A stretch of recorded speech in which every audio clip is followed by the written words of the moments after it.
Լրատվական ռադիոն ներկայացնում է Կորնիկ ֆիրման այսօր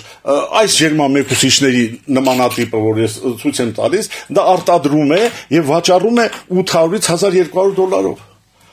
ինքը դա ստանում է այլուլոսիլիկատային ապակիներից, կոչվում է foam glass եւ ամբողջ աշխարհին վաճառում է տարեկան $6-ից $7 միլիարդ վաճառում է 33 երկրների։ Հիմա մենք ունենք հնարավորություն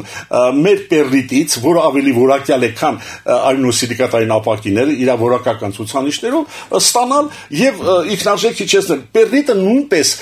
ապակի է, դա հրաբխային ապակի է, ուզում եք ասեք Աստված է տվել հայերին, թե բնությունն է տվել, կարևոր չի։ Մենք ունենք այդ հրաբխային ապակին եւ ունենք այդպիսի մեծ քանակությամբ եւ դա սառեցնել անմտություն է։ Ես կասեմ դավաճանություն է։ Պերրիտի հանքավայրը 1998 թվականին վերցրեցին մեր իշխանությունները 98-ին վաճառեցին նույն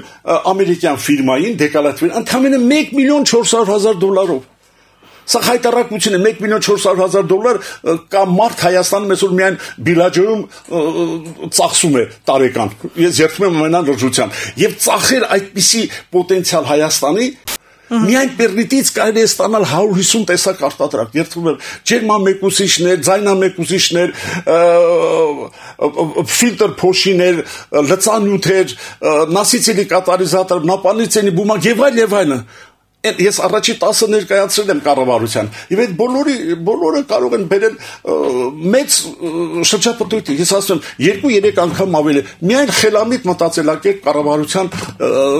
մտածելակերպ այս հարցի պետական մոտեցում միայն ունի 1500 տեց Ռուսաստանը միայն Մոսկվայում կա 26 հատ տեց որոնք օգտագործում են մեծ քանակությամբ ջերմամեկուսիչներ։ Հիմա եթե մենք Ռուսաստանին կարողանանք տալ, ասեցի, մինչև 3 միլիոն խորանարդ մետր այսպիսի արտադրանք, մենք 5 միլիարդ չեմ ասում միլիոն, $5 միլիարդ շրջապատը, որի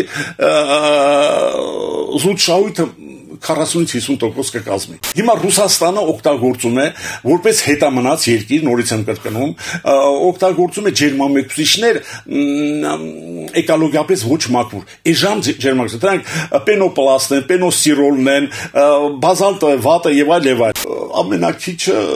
հասցնելով Մոսկվա մենք կարող ենք այս արտադրանքը տալ $200։ Հաղորդումն ամբողջությամբ հասանելի է լրատվական ռադիոյի բաժանորդներին։ Բաժանորդագրվեք 1, 6 կամ 12 ամսով եւ ստացեք այս եւ բոլոր մնացած մեր ռադիոհաղորդումները նաեւ դիտելու հնարավորություն։ Բաժանորդագրությունից առաջացող հասույթը լրատվական ռադիոյի ֆինանսական անկախության եւ խոսքի ազատության երաշխիքն է։